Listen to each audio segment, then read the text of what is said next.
Hello friends, hopefully आप सभी लोग अच्छे होंगे। सो क्वेश्चन नंबर 13 मैंने आपको होमवर्क दिया था। सो क्वेश्चन नंबर 13 करेंगे और क्वेश्चन नंबर 13 देखिए, बहुत ही इजी क्वेश्चन है। क्वेश्चन में मैंने हिंट दिया था, क्या बोला है, 2 balls are drawn at random with replacement from a box. तो यहाँ पे सिंपली देखिए विद रिप्लेसमेंट दिया है, मतलब क्या हुआ कि एक अगर बॉल आप ड्रॉ करते हैं फिर इसको वापस मिला देंगे।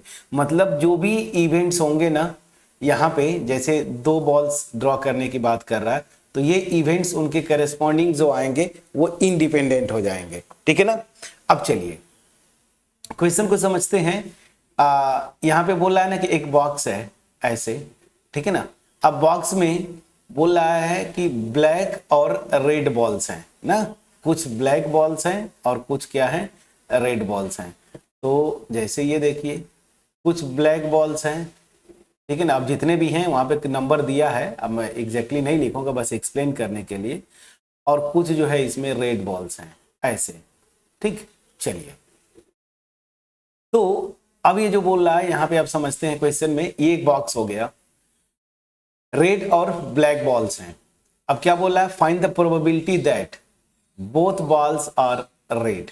ठीक, तो चलिए फर्स्ट पार्ट करते हैं। क्वेश्चन जब करेंगे आप तो इवेंट्स लिखना, हर एक पार्ट में आप इवेंट्स लिखिए। तो यहां पे आप लिख दीजिए लेट ई बी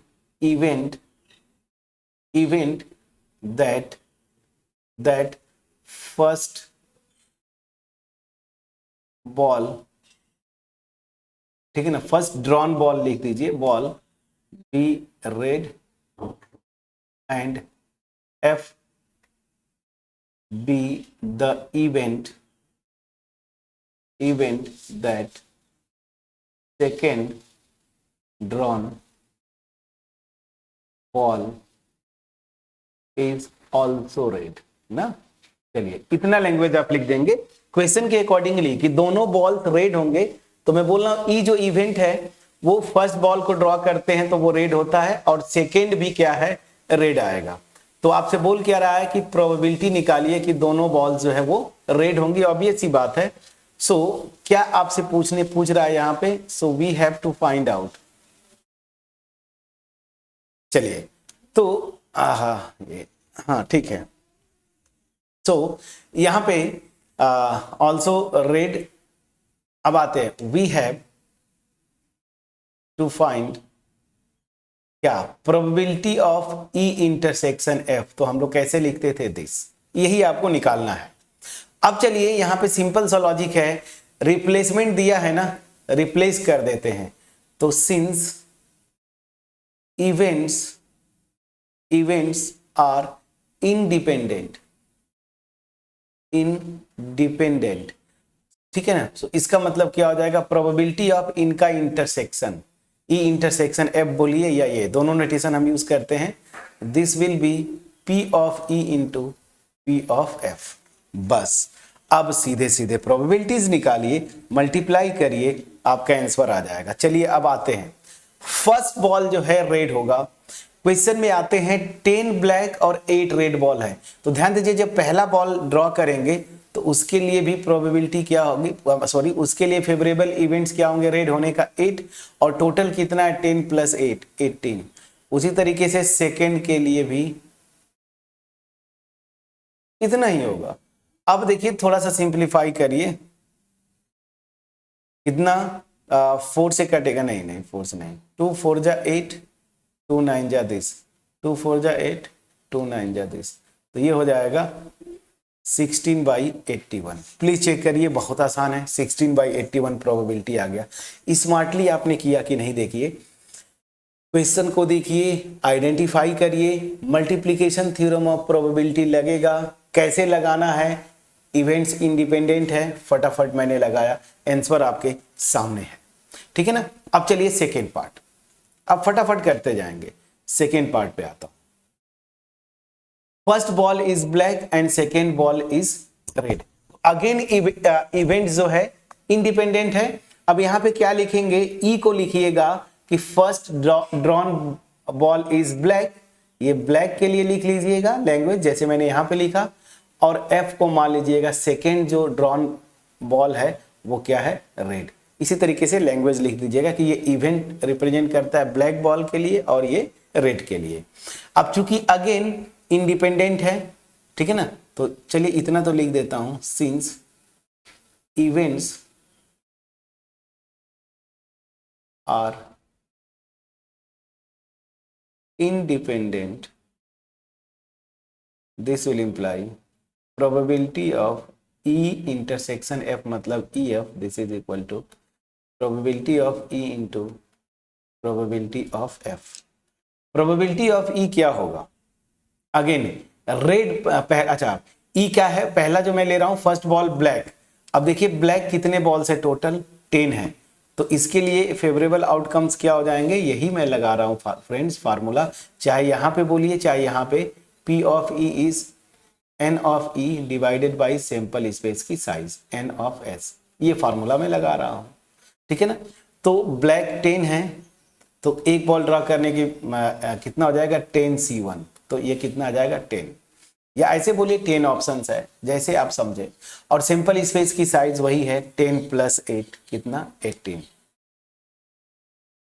अब F क्या है, रेड बॉल, रेड कितने हैं 8, तो यहां पे फेवरेबल हो जाएगा 8, चूंकि रिप्लेसमेंट है ना तो अगेन सैंपल साइज 18 ही रहेगा। ये क्लियर है जैसे पिछले क्वेश्चन में। अब आपको कुछ नहीं करना है, सिंपली कैलकुलेट करना है, आंसर आपका आते जाएगा।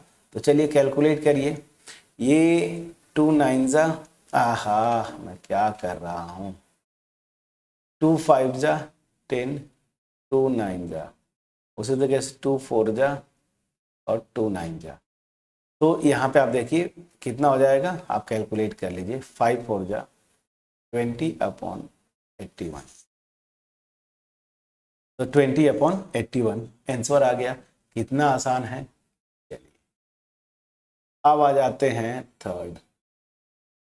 थर्ड क्या है, इसमें देखिए थर्ड पार्ट नहीं है, मैं थर्ड पार्ट आपको दिखाया था उसी को करेंगे। क्वेश्चन क्या बोला है, one of them is black and other is red. ये बड़ा इंटरेस्टिंग केस है, इसको देखिए, जो सेकेंड पार्ट है, थर्ड पार्ट है इस 13 क्वेश्चन का, one of them is black and other is red, ठीक है ना। तो बोला है कि एक ब्लैक हो एक रेड हो, यहां थोड़ा सा लॉजिक लगेगा इस क्वेश्चन में।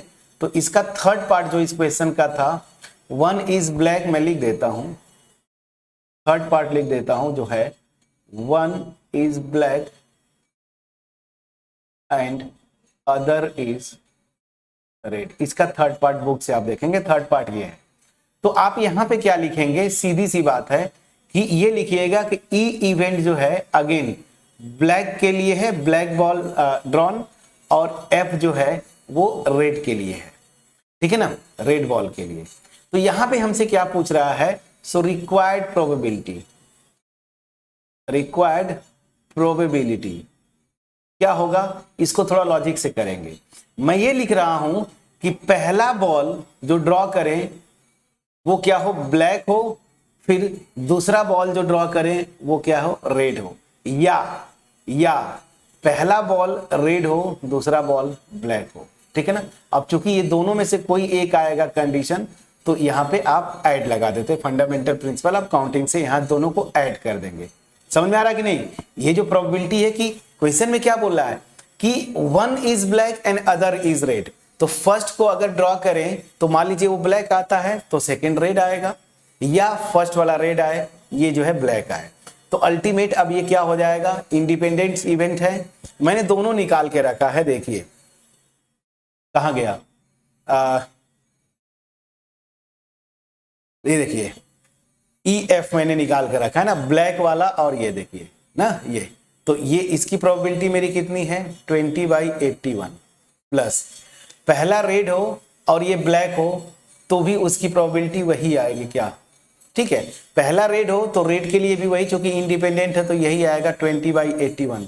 ध्यान दीजिए क्या यही कैलकुलेट किया है आपने, इंडिपेंडेंट इवेंट्स हैं तो EF बोलिए, मतलब E पहले ब्लैक फिर बाद में रेड, या पहले रेड बाद में ब्लैक, दोनों की प्रोबेबिलिटी सेम आएंगी यहाँ पे हमने जो कैलकुलेट किया है।